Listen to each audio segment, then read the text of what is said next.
Hey everybody, it's your boy Corey Ryan Forster of the WellRED podcast, the one you're about to listen to, and I just wanted to come in here and apologize for this episode. I did not have my microphone turned on, the good one. You can still hear me because my computer was turned on and whatnot, but if you notice, it's fine, by the way. You can still hear me plenty good, but some of you that listen often might be like, he doesn't sound as good as he normally does, and I just wanted to apologize. We were working on new software, and I didn't click my thing on, so it was all me, and I apologize, but I just wanted to preface this whole thing by saying that so that you didn't think you were going crazy. So, appreciate y'all listening to the WellRED podcast. If you haven't checked out me and Trae's new podcast, Putting on Airs, please do. You can get it at watchpoa.com or wherever you get your podcasts. Go to drewmorgancomedy.com to see Drew on the road. Go to treycrowder.com to see Trey on the road. And I'm not touring this summer, so if you want to keep up with me, you can sign up for my newsletter/blog over at corey.writesforyou.com. There's a free tier and there's a $5 tier, and on the $5 tier you get bonus things and audio stories and stuff like that. If you can't afford it, just email me at buttercreamcorey@gmail.com and I will comp you, no questions asked. Okay, I've said enough. Let's get on to the podcast, and I promise next week the audio will be way better. Thanks. They're the liberal rednecks. They like cornbread but sex. They care way too much but don't give a fuck. They're the liberal rednecks that makes some people upset, but they got three big old dicks that you can suck. Here we are, I guess. Yeah. Hey, I want to talk to y'all about a symptom of getting in shape and losing weight that I did not think of. And I don't know if this will actually ever work for you, Trey, because of how tall you are. But to those of that out there listening, did you know that when you get into a size medium, Drew definitely knows this, when you wear a size medium shirt, and this has been years since I've been in a medium, but I'm in a medium now, you can always get the shirt that you want to get at a store. Like, you know how, like, especially in the South, like, if I go and I see a shirt that hits for me with my large XL fat body, I was sometimes shit out of luck because those are the first ones that get taken because everyone's a large and XL. And it was always just smalls and mediums sitting on the rack. And I'm like, son of a bitch. Well, now, anytime I go shopping, I can get the shirt that I want because there's 58 mediums. It's amazing. I thought you were doing a different thing with that at first. I thought you were trying to say that, like, because back when I was bigger, sometimes I didn't have the shirt in that size because that's how it's always been for me with shoes. Yeah, I don't like when I go shoe shop because I got big ass feet. When I go shoe shopping, yeah, your shoes are like 4X. Yeah, right. Sure. Yeah, I know. So I couldn't look for shoes that I liked and be like, give me that in my size. I'd have to go in there and be like, what do you have in my size? And it was always a much more limited selection. I thought that's what you were saying about shirts. No. Now that I get what you're saying, yeah, that makes sense to me. Although I feel like, of course, I haven't bought a shirt for myself in probably 15 years or something. I'm a big clothes shopper. So I don't really know, but yeah, I feel like large is pretty ubiquitous, but I do get what you mean. I know, like from selling our own merch for years, our fan base being what it is. We love y'all, but y'all know it's true. We're always, I've got so many medium shirts and in my smalls especially. We always got those like left over, and then the bigger sizes, they fly off the shelves. But I found some WellRED merch, some old WellRED merch, and I had Andy mail me mine and DJ's merch, and she mailed the wrong box. So I just had all these small, medium WellRED 2016 tour shirts while me and DJ were out. Nobody. I tried to give them away, and people were like, but I can't wear it. Right. What am I do? Wash my goddamn truck with it? So two things about that. This last weekend, that's a Tim Wilson bit, ain't it? It is. Yeah, I wouldn't even wash my damn truck with a men's medium T-shirt. I went to put a damn sock puppet show on with one. Andy and I went to like a festival, like at a park last weekend because we were trying to find something to do that didn't involve getting hammered. And they had Hawaiian shirts at this booth for sale, and the one I wanted, they didn't have a medium. And so I do think it's regional based because they had for sure. extra larges, and I wanted it to work really badly because I'm really a large right now. But like Hawaiian shirts are designed to fit baggy anyway, so it just looked ridiculous or whatever. And then Trey, we've often said that when you found those boots in Texas, it was like, oh, that was like a big, huge store. Sword in the stone moment. But it was also like Texas, bro. Like, they got big-ass cowboys down there wearing big-ass cowboy boots. Like, that's definitely a regional situation that you got going on with those sizes. Yeah, I would say that it's the exact opposite in Portland, where like there's no mediums left and it's all just the big ass sizes and shit. But again, for anybody out there wanting extra incentive to lose weight, this is top of the line for me. Like it's because I'm a big clothes shopper. You know me, I like to dress like a clown and buy new clown shirts all the time, and now I can find them in my size. It really has. That, and I'm taking really good shits. But those two things, those are the number 1 and 2. Yeah, I think the shits are just your diet.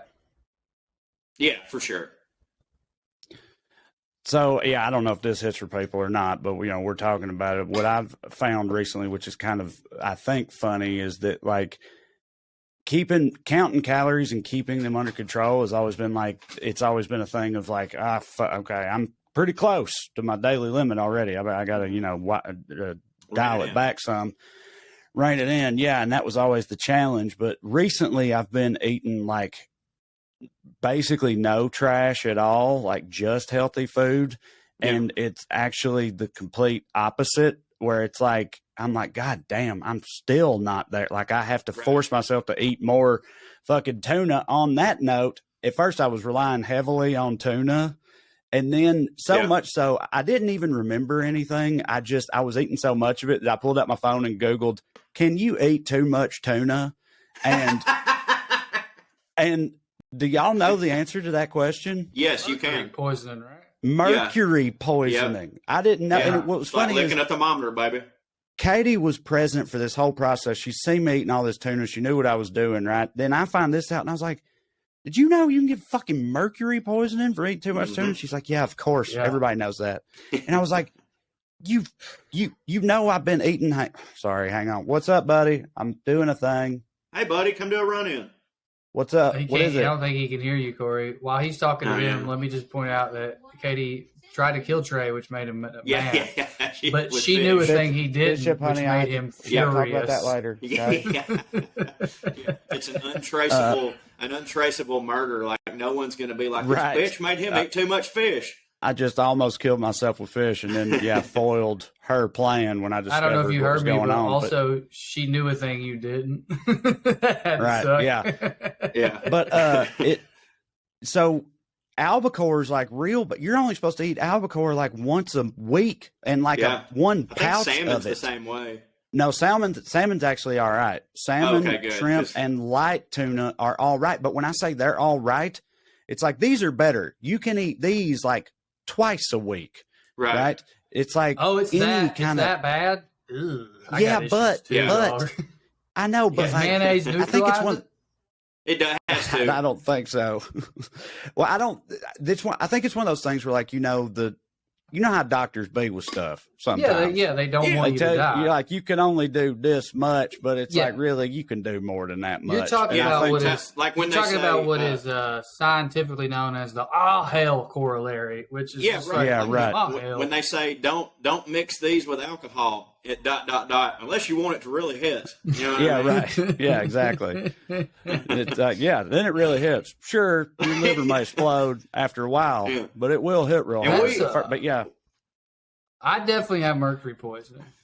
I don't was not really going like, what am I trying to say? I never eat tuna for the health reasons. It's so much mayonnaise. Like, it's so much mayonnaise. Oh, yeah. So I was like, I don't know if I'm going to relate to what the point of the story is. But then you got to the mercury poisoning part, and I'm like, wait, oh, shit. Like, I eat it like 4 times a week.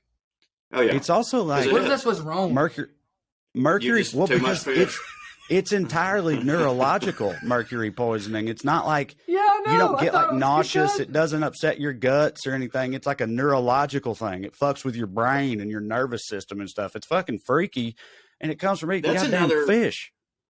That's another one of those bullshit like ways that God fucks you over, because like you hear so much like a pescatarian, if you're going to eat meat, a pescatarian diet is wonderful. You should do that. And then it's like, okay, I'll do that. Right. And they're like, but not too much because you'll get fucking poisoned. Right. But that's not God. That's the American food system. Yeah, true. But so what I'm saying is, Would especially, we be putting the mercury in there? No, we think just so, allow yeah. our fishing. We put mercury in the ocean, and then we allow our fishing industries to just like get away with it. Like we know what's happening, and we're not like, "Hey, stop." I'm pretty sure. Right. Yeah, right. I think almost anything that's in stuff that don't hit, we put it there in one way or another. Yeah. You know, Or that's China. what we do. But, Sometimes it's China. Yeah, but especially since I've had to remove tuna as a staple for that reason, like it's genuinely hard to eat enough food that's like good for you to reach up. Because the other thing is how you feel about protein shakes? I went and bought, when I found this out the next day, I went and bought a bunch of like protein shakes and smoothie ingredients and stuff like that. Yeah, it does help. That does help. You're right. But like, because you're also not supposed to eat less than this like lower limit of calories every day, even if you're trying to lose weight, because if you go under that amount, you will lose muscle instead of fat, which nobody wants. And the formula I found was your weight times 11. So for me, that's 2,090 calories at least every day. And so like every night now before bed, I'm like, fuck, I got to like eat a couple spoonfuls of peanut butter or something else to get to where I need to be. But that still has the effect of it's still food. I do that right before bed. I go lay down and then I lay there moaning in pain because, I've just stuffed my face all anything like, just putting a lot of it. Well, it's a lot of it. Like it, right before bed. It's like, because I just don't eat enough throughout the day, I guess. But yeah, that's been my main thing with it lately is, speaking of the, hell, if you just like some nights dip below, like it burns the fat first, right? I don't know about that. Before you start losing muscle mass. I don't know, because I think if everything's in order, that's like what's supposed to happen. But my understanding of it is, if you like don't do some of these things, then the other thing happens, which don't hit and is bad because everything's not in order or whatever. Yeah. But I don't know, But when I stop drinking, I tend to like slim down a little bit. So I recognize I'm like privileged or whatever in that way. But this sounds horrific to try and keep up with. Like, you got to be a science doctor. Just to like, well, especially on the road. This is like the last 2 weeks, and only one of those weeks was I on the road, and like I held it together while on the road that time. Just managed to find a fucking salad, or like in the airport I found a salmon fillet with broccoli and shit like that. But it's just real hard on the road to keep up with that type of thing too. Dog. Yeah, no, I know. That's salmon? before I town? knew Atlanta. It was at the Soul Food Place in the A terminal. It was the only healthy option they had there. It's Low Country something. It's called like he Low said Country. Soul, not seafood. Low Country Soul or something like that. It's in like the food court part of the Atlanta airport. I know this is I know where it is. Anyway, anybody who travels a lot, the Phillips Seafood in Atlanta has the worst chowder we've ever had. Yeah. We threw it away. Do you remember the bisque that? is okay, but the chowder's pretty rough. Yes, I remember. I think me and Trae threw away the chowder. The single worst meal we've inedible. Gordon Biersch. Yes, that's what I was about to say. As far as I recall, I don't remember what airport that was at, but Gordon Biersch, which is a lot of airports, easily the worst if I'm not mistaken, meal that I've ever had. It's right above Phillips. Dude, let's shit on chains for a minute, because all right. Let's defend some too. No, I would love to defend some, because, matter of fact, my heart is broken because Longhorn, which I have long said is probably my favorite chain, the one we had just went away, and that really sucks, because it's a place that I'm like, I know it's a chain, but you can always get a decent steak. Their tomahawk ribeye was good, great salad, just good people. Just how much was the tomahawk there, buddy? Buddy, I don't look at prices. And, I don't know if I'd go to a place like that and get the top of the line, but then if you don't, you're going to eat a shitty sirloin. So that's the thing, is if you get the top of the line there, it's cheaper than the top of the line somewhere else, and it's really in the middle. You know what I mean? But they're one of the few places that, like, when I asked for it rare, it would actually come rare. But I went the other day. I don't know if y'all have heard of this place, Cheddar's. Oh, yeah. Cheddar's. Cheddar's. Cheddar's came in and fucked O'Charlie's up in Cookeville, dog. O'Charlie's run shit in Cookeville. And when I started working there, they were still running shit. They were the number one O'Charlie's in the country for like 14 straight years. They were the kings of Putnam County in terms of chain restaurants. And then like my second year or so working at O'Charlie's, Cheddar's came in, earth shattering, dude. I'm telling you, table turning, fucking just flipped the whole script on the Cookeville, Tennessee chain restaurant game overnight, Mother's buddy. Day. Yeah, well, we just got one. And like I have a pretty strict, again, and aside from Longhorns, and that's only if my parents are wanting to go there. I'm not going to I don't choose chains, and it's not like I'm a better person. Like I support local, I do, but it's just because like I can afford to, and those places hit for me. But we just got a Cheddar's, and I will make exceptions for like a new chain that we ain't had because I got to try stuff that, like we'll see what they're doing. Dude, I will say that their rolls that they bring out before, these little crescent roll gimmicks with the honey butter on top, absolute fantastic, top of the line.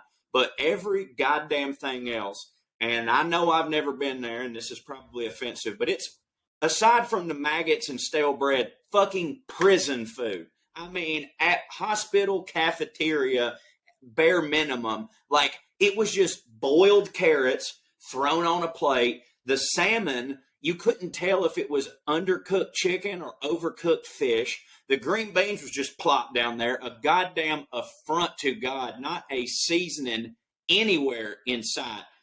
And, like, that was the best option I could get was this salmon, dude. Like, they didn't even, like, some places, they'll have you bullshit food, but they'll at least try to pretty it up on the plate. Fucking garbage. Amber's was fucking garbage. And the last several times we've been to Change, it's like they're all getting it from the same place. This frozen bullshit food. I know. Yeah, right. My point, the thing that I want to say is, I tweeted about this the other day, and I believe it. I'm sitting there looking at this goddamn plate of food and thinking to myself, y'all blame millennials for the fact that y'all are failing. Like, this is the shit you serve, and everybody's like, you can't get nobody to work, and millennials don't want to come eat, so we're failing. It's all their fault. No, have you ever thought maybe put a little, like the Bill Burr bit, how many fucking boats do you need? Put a little bit of love into this, and maybe we would want to come back, like Longhorns fucking does. Longhorns plate looked amazing. It was a good steak every time I went. They cared about you. But this fucking bullshit, like it's just every chain's the goddamn same. There used to be at least a little bit discrepancy between them, but fuck them all. Eat local. That's all I got to say. Okay. Of course, I agree. Eat local. I also already established I got a bit of a personal vendetta against Cheddar's because of my history with them. It affected my tips when they showed up. But to offer a bit of a differing perspective, you were like, they blame millennials for them failing. Again, this was over 10 years ago. This was in Putnam County, but Putnam County ain't that different from where you're at culturally. And like I said, dude, Cheddar showed up and was crowned overnight. They started whooping everybody's ass. They were a huge hit immediately. And the main selling factors were like, it was cheaper than like O'Charlie's. Yeah. And also they gave you bigger portion sizes because that's what we need in this country is bigger portion sizes than fucking O'Charlie's. O'Charlie's was just giving you skimping. Yeah. No, O'Charlie's gives you an obscene amount of food, but Cheddar's was even more. And it was similar fare, but with those two advantages, and that's all you needed in Cookeville, dude. They took over immediately. I also will say the way that the way it was cheaper is because they had a more limited menu because they clearly just had a smaller subset of ingredients that they used to make all these different things. That's how they kept prices down. And this was when I was we've talked before about me like, I don't eat Subway anymore. And a lot of the old trash shit I used to like, I don't enjoy anymore. Yeah, and that's true. And that's all true. So keep that in mind because this is when I was in my early 20s, back when I still loved all that trash. But I remember going there and being like, yeah, I got to give it up to them. This is pretty all right. Like as compared to O'Charlie's, it was, it couldn't have been a more different, again, 10 years ago, maybe the whole corporation's fallen off. I don't even know if it's still in Cookeville, but I have to assume. No, my argument is that they're getting worse. Like the chain restaurants as a whole are getting worse. Like I don't think that but this is a brand like new Cheddar's, right? It's a brand new Cheddar's you're talking about. Right. Yeah. I'm saying, more than 10 years, 15 years ago in Cookeville, vastly different story than the one you just told where Cheddar's was concerned. Charlie's used to be good to me. I know that's what I'm saying. I mean, most of them don't hit for me now. So I'm sure Cheddar's would not hit for me, but yeah, It was a big deal. I don't know what all Can't kinds stop of thinking chains about- they got. What? Sorry, I'm on a delay. My bad. No, you can't stop thinking about what? The old boy who is like just incensed at O'Charlie's portions after he eats at Cheddar's. Yeah, Just like Right. I guess they're trying to starve me. They've had another potato famine. I reckon is what's happened here. Dude, the old boys, buddy, they would get so upset at any kind of change at all. You know, same hits, different don't hit. That's the whole philosophy. We know that. But and on that, I'll continue right after this. So, like, for example, at one point, and I'm not saying this hit for me either, but it's like it wasn't that big of a fucking deal. But like the big ticket items at O'Charlie's, it brings everybody in, or at least used to be. It's because, again, we talking about white track, the free rolls, the yeast rolls that come out first, buddy, that was like fucking that's it. Crack to those people. They couldn't sit down. First, they wouldn't order drinks. They wouldn't do nothing. First Like words out of their mouth would be like, yeah, we used to have a stupid, there was a joke amongst the servers. It was like, knock, knock, who's there? Interrupting guest, rolls, right? Like the old cow joke. Because that's how it was. It didn't even matter if they were in your section. You'd just be walking through somebody else's section, and a new table of rednecks would like grab you by the arm on your way by and be like, "Can we get some rolls?" So the rolls. Why they call them yeast rolls? They're just yeast noodle. Yeah, don't they all? They're risen. Yeah. Well, it's kind of like how Don Draper, they were when he was selling the cigarettes. They were like, our tagline will be, "It's toasted," and they were like, "Well, aren't all cigarettes toasted?" And he's like, "Yeah, but nobody's saying it." You know what I mean? You just throw it in there, and everybody be like, "Oh, they must not put yeast in theirs because they say yeast rolls." Okay. The tater I pulled soup. that out of my ass. Tater soup, right? Huge there, and then the fucking chicken tenders, right? The chicken tenders, and I remember at one point they changed the tater soup, not the recipe, nothing about it, except for the shape of the chunks of potato that were longer in it. And the reason they did that, it's classic like corporate fucking whatever corner cutting type thing to save money. They were longer, so now the potatoes are in the shape of a what? A French fry. It's like a French fry, yeah. Because now they cut all the potatoes for both fries and soup at the same time at the same station with the same instrument, right? Whereas before they used to have a separate instrument for cutting the soup potatoes. That's why they stopped doing it. But the change in the shape of the potatoes in the otherwise completely identical, totally unchanged soup was infuriating to the O'Charlie's clientele. Let me tell you why, though, because I was one of them. Yeah, right. Because I was one of them. It wasn't the shape. Because same hits, different don't hit. It's that, but the shape is fine. But what I found was, and I think this is directly related to them being a different shape, sometimes they didn't cook all the way through as much, and you would have a crunchy potato in your soup. That happened to me several times. You can't have that. I mean, no, that's what I'm saying. But to me, it was like they cooked it for the same amount of time, but the bigger the potato, the longer it would take. Whereas in tiny ones, they cooked real quick. So that was my thing, is I got so many bowls of soup, and I was like, it's not – I know the shape's different, but they're fucking in the middle. They're not cooked. So, like, to defend the rednecks a minute, it wasn't just the shape. It could have been a byproduct of that. Another thing that happened the whole time I was there, and everybody that had been there said it had always happened, which was kind of weird, was that, like, people would come in all the time and get the rolls, and they come with butter, right? And they would be like, no, can we get that honey butter y'all have? And the thing is, not only did we not carry honey butter then, we had actually, in fact, never, ever carried honey butter. O'Charlie's as a chain had never had honey butter, but you could not convince these people of that. Like, at first you'd be like, oh, I'm sorry, we don't have it. You'd be like, you don't have it. And then we'd be like, we don't have it. And then they'd be like, well, what happened? You used to have it. And you tell them, like, actually, that's a common misconception. We've always had the same butter. It's never been honey butter. And they just would not hear it there. They'd be like, no, don't you tell me. I've been coming here for 10 years. And, you know, it used to be honey butter, and now it ain't. Just shit that's like slogans. That all the time. I think there's a couple places that do it. And is Quincy's the chain that's gone away? Never heard of it. I don't know. There was one in Oak Ridge, and they had honey butter. And I thought that their rolls, I thought that's fine dining. I mean, I was like 6 years old. You couldn't convince me. If we went to Quincy's, it was somebody's birthday. Texas Roadhouse had cinnamon butter. And that's I good. also used to stand Texas Roadhouse because even if everything else was shit, them were fire and their cheese fries were absolutely fire. And Peanuts had too. I mean, oh yeah, peanuts awesome. But also there was one of the waitresses that went there used to go to high school with us, so we would get free beer. So like it was, I'm a little biased on that. Yeah, speaking of millennials ruining stuff, used to be you could get peanuts and throw them on the ground, and all these pussies wanted to live. They wanted to not have fucking panic attacks and heart attacks in the middle of a Texas Roadhouse like a bunch of queers. Yeah, I can't believe that one lasted as long as it did just because of, like, the FDA and shit like that. And, like, people dying and suing them. Yeah, right. Yeah, and also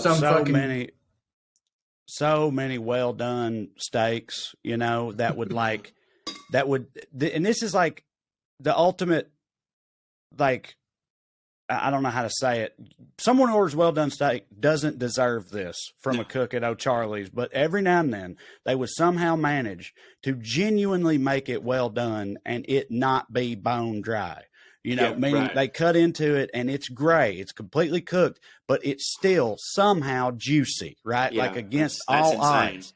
And I know, and you should be on your knees thanking this man for somehow pulling that off. But instead, every single time that happened, they would send it back because they would see the juice, the not at all pink juice, right? And they would be like, no, can't have it. Get away. They'd like push it away in disgust. Like that's that. They not only wanted it gray all the way through, it had to be bone dry. Also bone fucking dry, or they could not handle it. I will never understand. The well done thing. I'm not saying that I super can't understand. old people, like older people. It used to be genuinely dangerous to eat meat cooked that way, and they just never got over it. But dude, I know from working there, it wasn't just old people at all. It was. But follow me on this though. I get that because, like, again, they didn't have ice boxes and shit back then. I understand it. However, you can't tell me that a well done steak tastes better than just having chicken. And also, it's more expensive. Like like if you can suffer through a well done steak, just get a goddamn hamburger because it don't taste good either. So you're just paying a premium to ruin a piece of meat. Again, clearly there's some people who to them that tastes good, but I cannot fathom it because, as I've said a million times, I'm genuinely would rather have a piece of raw meat than anything above even medium rare. Like even like not well done, like medium or medium well. I swear to God, I'd be like, just give it to me raw, please. Yeah, so personal give it preference. to them raw, everybody. Yeah, yeah, I can't fathom it either. I've been wanting to give it to you raw for years. Oh, I didn't do the goddamn. I screwed it up. I wanted to do this, and I did the drum roll. Board. You got a soundboard. Everybody. Personal preferences aside, what is the difference between the dry version, like the send it back? Ooh, I can't stand the juice. Okay, you're like you got a texture issue, like that's what's going on there. Or you just like the juice grosses you out.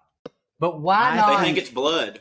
Yeah, I was sure, about to say, to me, they think juice means it's not cooked all the way through, even if it is, and that's the problem they have with it. Right, but the dry version of steak, I think objectively. Isn't it equivalent to other cheaper menu items like a completely cooked through burger? Or even fucking meatloaf, which is going to have more flavor because it's got onions and shit in it. What I'm getting at is like, personal preferences aside, if you want it that dry, why are you paying for steak as opposed to, I really don't get it. Chicken seems like a better move because it's cheaper and it seems like it would be similar, say, hey, that flavor you used for the steak, put it on a piece of chicken for me. Like, I don't understand what's happening there. I'm with you, man. I genuinely can't fathom it. Especially like, and I know it's O'Charlie's is one thing because it's not like you're getting premium steaks, but like, dude, there's people that go to like Ruth's Chris and get a well done steak. I mean, not to invoke his name, but like Trump be doing that. You know what I mean? Like he gets his well done. That I can, like, I always assumed, I guess, well, they figured out how to keep the juice in. Yeah. I mean, it's definitely better than a Charlie's one, but I had the best steak I've ever made personally on the 4th of July, boys. Ooh, what'd you do? I got up hungry. Well, I mean, I have to cast iron it. I have a grill situation here, but it's not good for steaks. It's more of a burger situation because I can't control the temperature at all. like right. I don't really have a grill. I have a fire pit that I will put charcoal in and use as a grill sometimes. But no, I mean, I just did the basting method that I've always done, like half oven, half on the thing. I figured it out, I guess. The only thing is like my fucking house is so old and janky that like it's not level. So my stove is not level. So my pan will never be the same temperature or evenly cook anything. So one end of it was more of a medium and the other end was more of a medium rare. But the fattier end was medium rare. It was a huge steak. So me and Andy split it. So my end was still perfect and she loved it too. Anyway, I have no secrets. I don't know what I did better, just luck or time and practice, but I nailed it. Sometimes you just hit it. I've always been a steak purist. Like people were like, what do you want on your steak? I'm always like, dude, just salt and pepper. You'd cook it, with some butter, whatever. Just do that. But my brother-in-law, it was his birthday a couple days ago. And for his birthday, what he wanted to do was have a bunch of people over and stay on the grill the whole time. Like that's what he wanted to do. Like, let me do it. And him and my sister, they marinated all the steaks in Dale's sauce, which I knew you were going to say that. That is a classic redneck move right there, dog. It is, man. I've been to so many cookouts with the fucking Dale's marinated steaks were the headliner. But dude, so like I remember that was a thing when I was a kid because, like you said, like that's just the move, and I was always like, no, I don't do that no more. I'm salt and pepper. But bruh, I mean. They was fire. You know what I mean? Like, Dale sauce always hit for me. Because he cooked it perfect. So it was seared perfect, all that stuff. It was just, it was a bunch of sodium and it fucking, so I'm saying like, I can see myself turning back to the dark side on occasion. Well, dude, I always use Worcestershire sauce and then I use rosemary butter the last 6 or 7 times we've done it just because we have fresh rosemary that Andy grows. Mm-hmm. So I'm not just a salt and pepper guy, but I've always been that way. Like in the past, I've used Worcestershire sauce and I use either a Montreal steak seasoning or this time what I did was salt, pepper, added my own garlic, and then added my own blend that Andy made that is just a little bit of garlic, a few different types of pepper, like that she dried from the garden or whatever. I mean, maybe it was that. Shameless plug, but if I ever use a rub, I use Smoky Boys, the Smoky Dust, which is a company that my dad helps out with, and all the proceeds go to the Rachel Gamble Memorial Fund. So that's smokyboysgrilling.com. You can get that dust. There you go. Throw it in there. Yeah. Look at me. But on the Dale's tip, I give a shout out to my buddy Corey Barlow that I grew up with. His uncle used to like raise cattle and stuff, so Corey'd always have like homegrown and slaughtered beef, and he would take some of those steaks pretty often and marinate them in Dale's and then grill them, or sometimes I would grill them or whatever, and they always fucking smashed in my estimation. One thing that I've often wondered about working in a restaurant, thinking back on it, I'm really curious to know what restaurant kitchens are like nowadays. Right. Like if the changes in culture have permeated that far or what, because I'm telling you right now, in terms of like,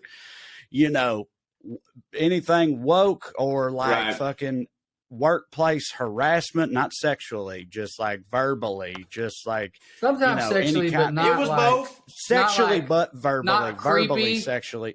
Well, and not like this old dude saying that girl's got a nice ass, but like some dude grabbing my balls and saying nice pussy.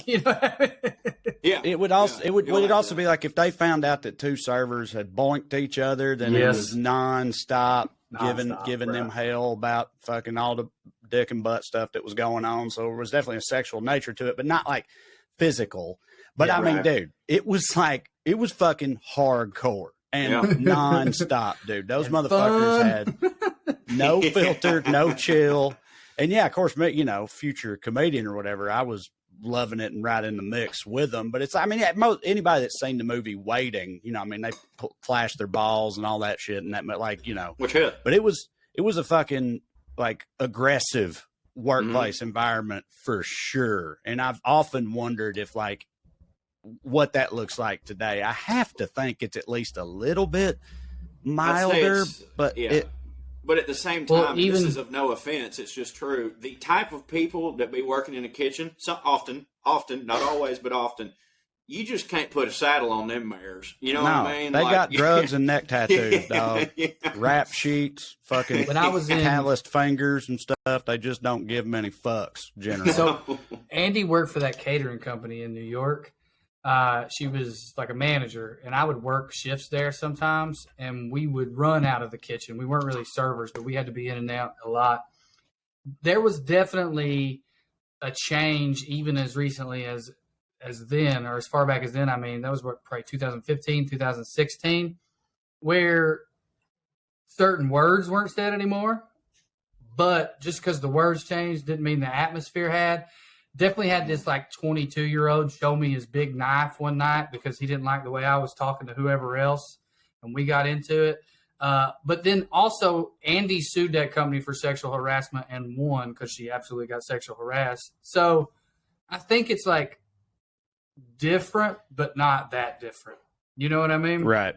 Mm-hmm. It's like, all right, we have to stop saying F slurs because that server is gay and it hurts his feelings genuinely. And okay, fine.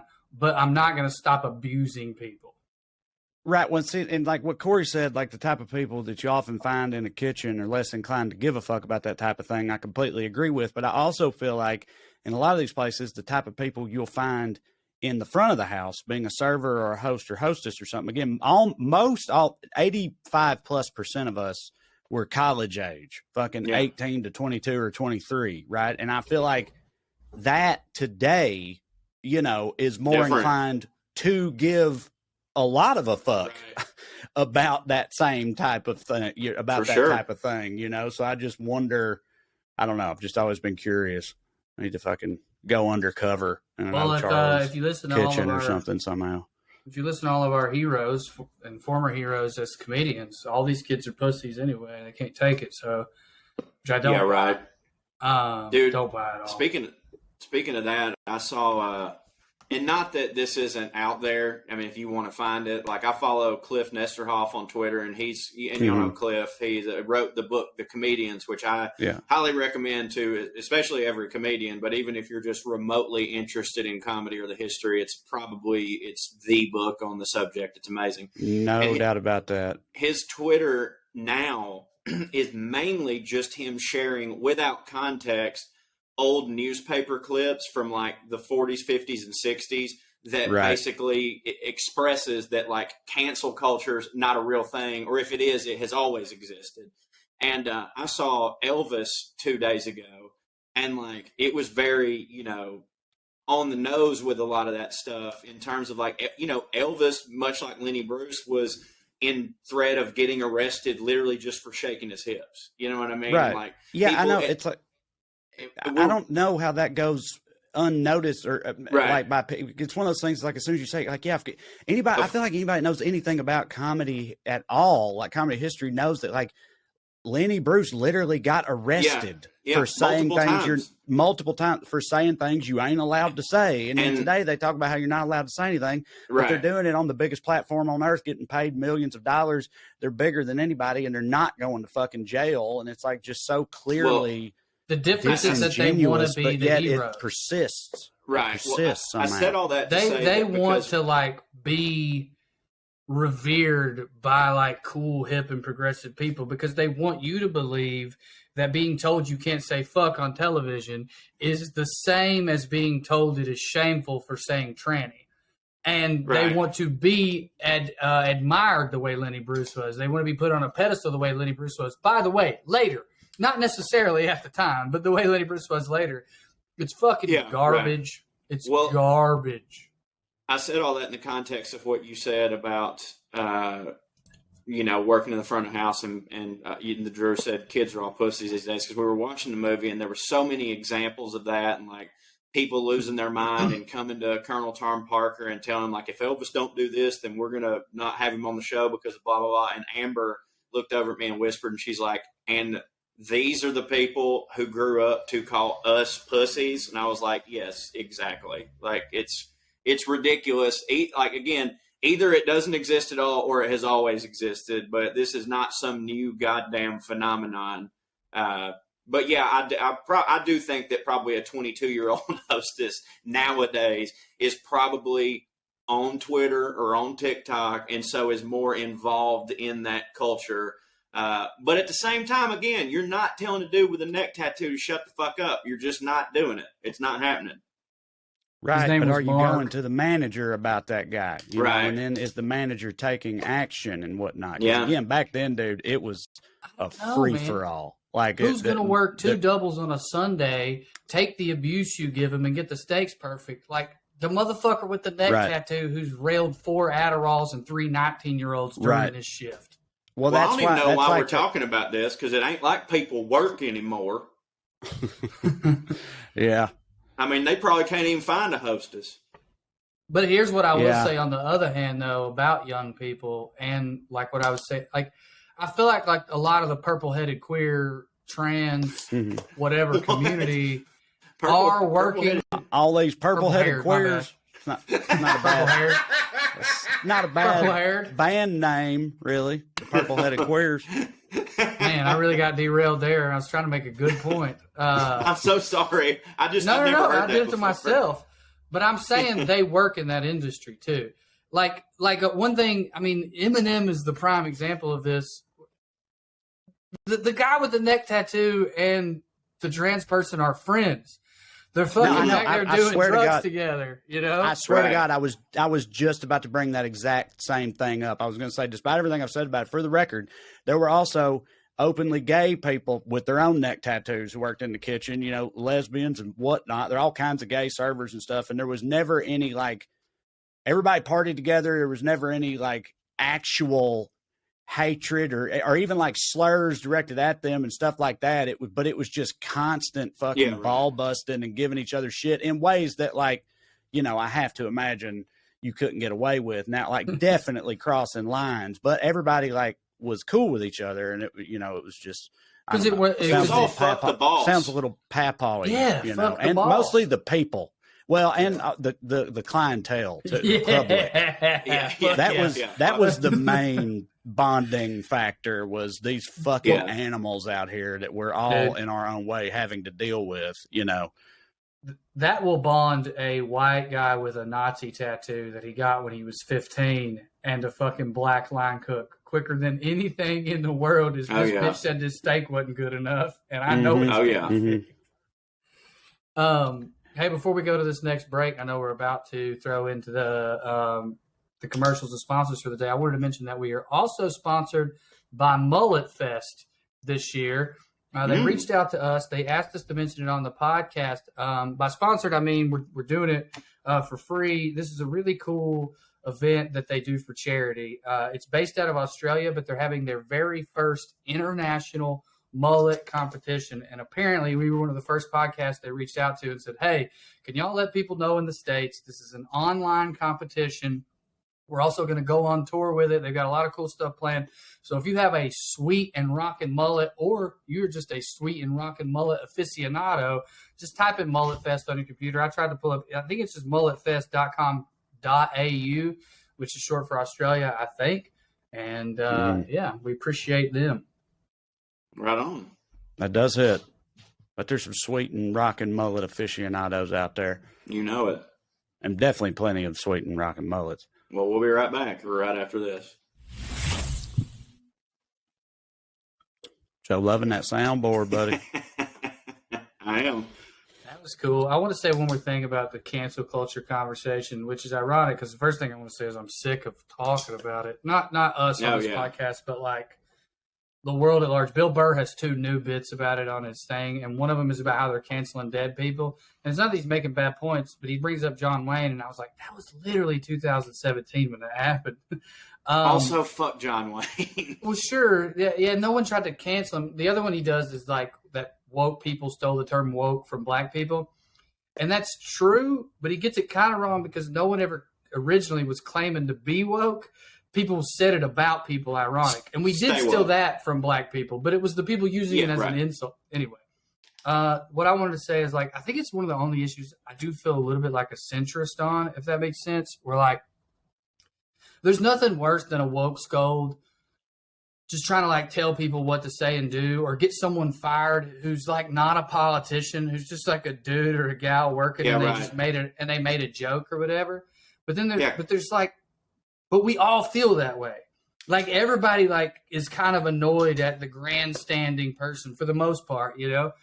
So like the fact that such a large percentage of our society has taken to their hatred of that person and made that their personality without realizing that they've just become the Joker in some ways. Yeah, where it's like, it's kind of like even with the gender thing where it's like the left is obsessed with gender, putting gender in their bios. And it's like, you folks are setting the woods on fire trying to announce the gender of your baby. Like to prove that you think gender's real, you're doing these elaborate parties and people are getting their faces exploded from these gender reveals. Like, you are more insane than the thing that you claim is insane and that you hate.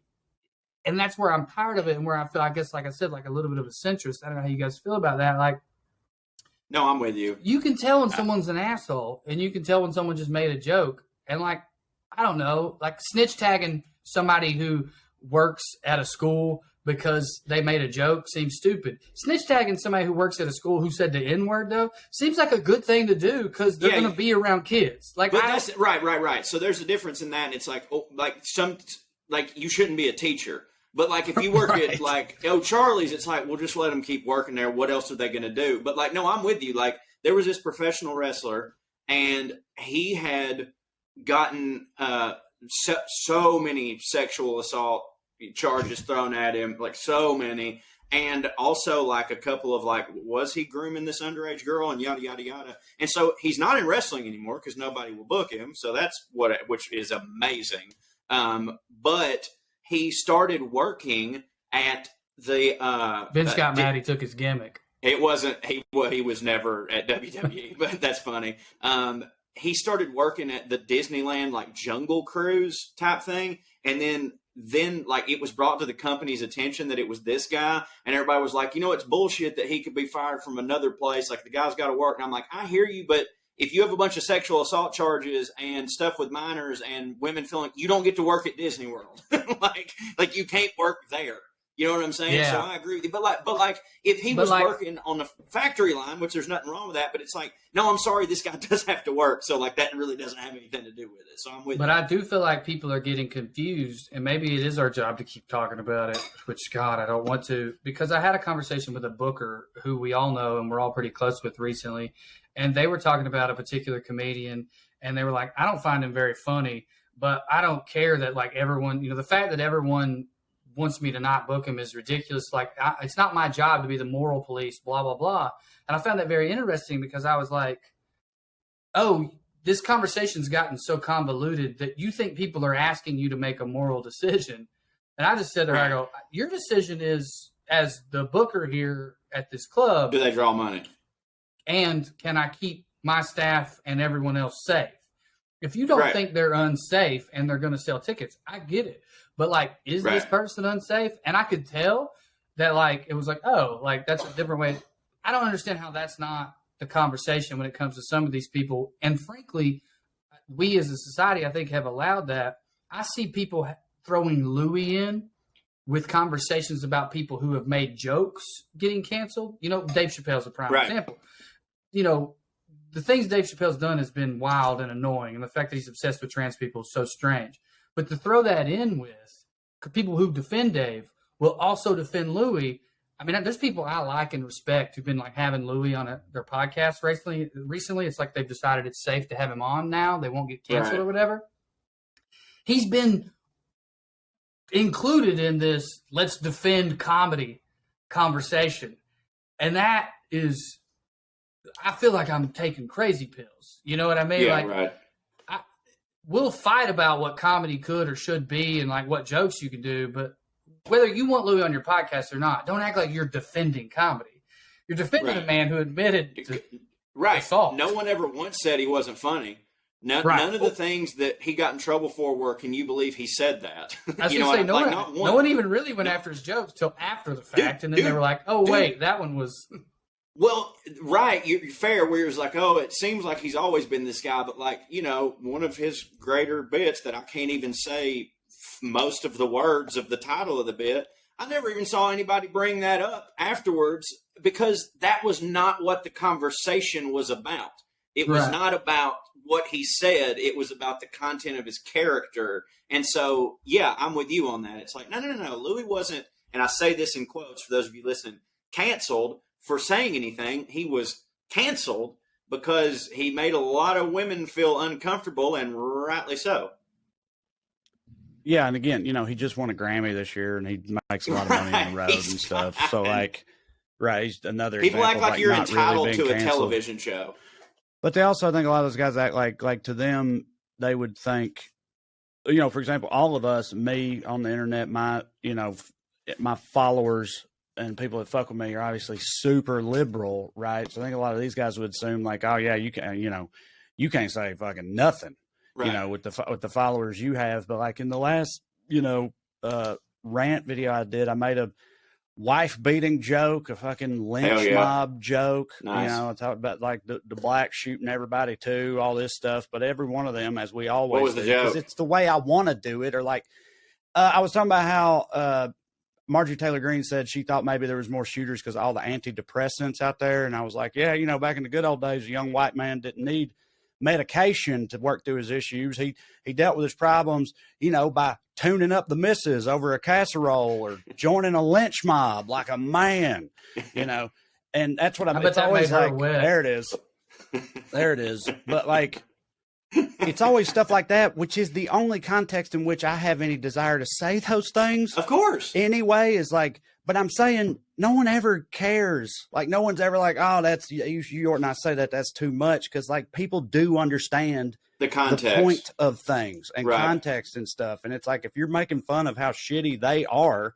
then you could say some pretty shitty stuff out of context and it's fucking fine. Like I don't feel very restricted hardly ever. I did a LA Comics podcast years ago and they were very like cool about it. But they're like, listen, don't worry. Like, normally it might get a little offensive on this show, but you're here, we get it. We're not it'll be fine. You ain't got nothing to worry about. We're not going to cross any lines or whatever.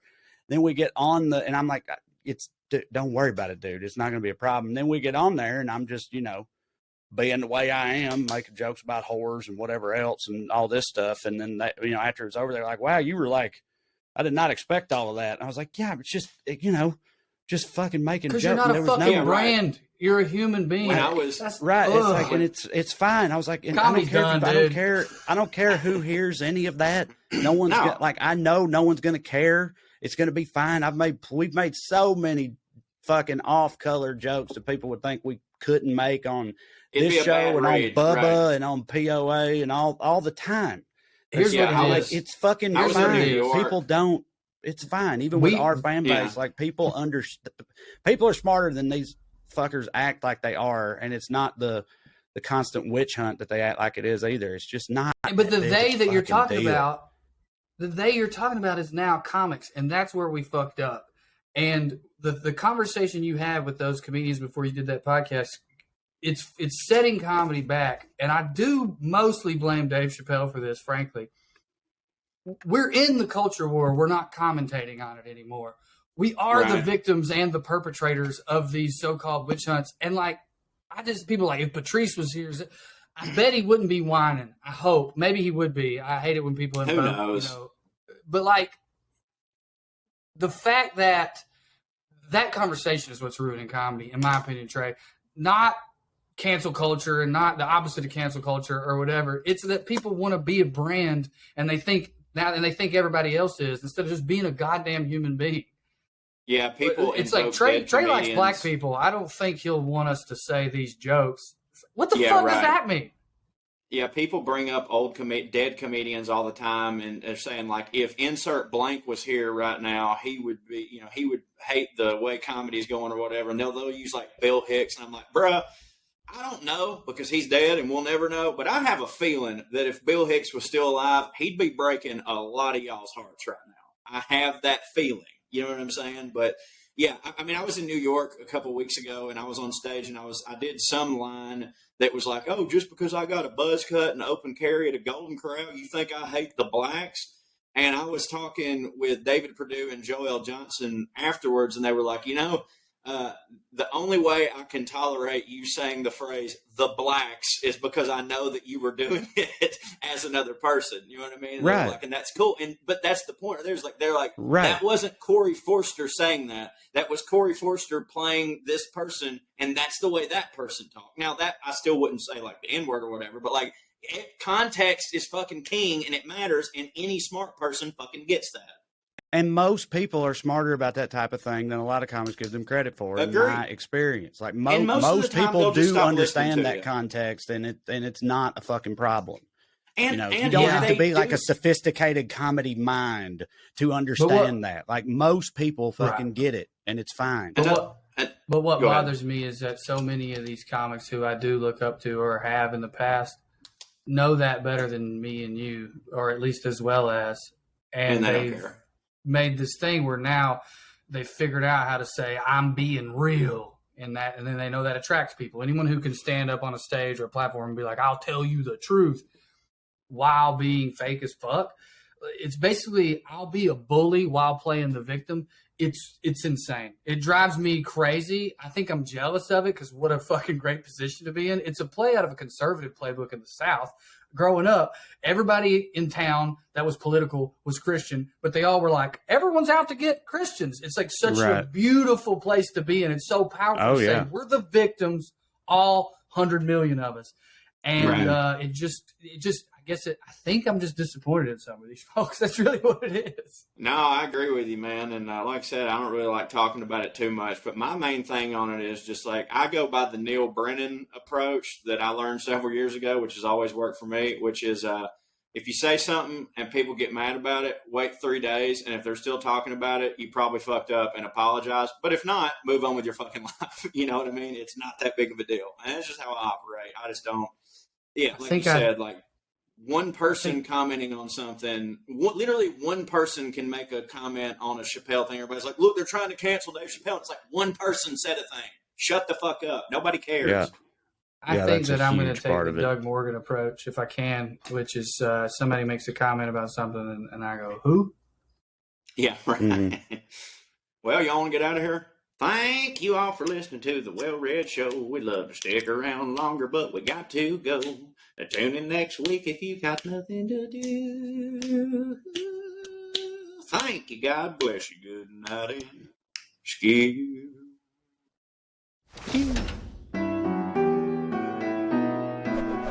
Good evening, the internet. I'm here to inform you of the existence of the exciting podcast Putting On Airs. Is it my time to talk, me lord? Did I deem it so? No. Your express purpose here this evening is to connect with the commoners. Well, that's why I brought me dirt cabbage.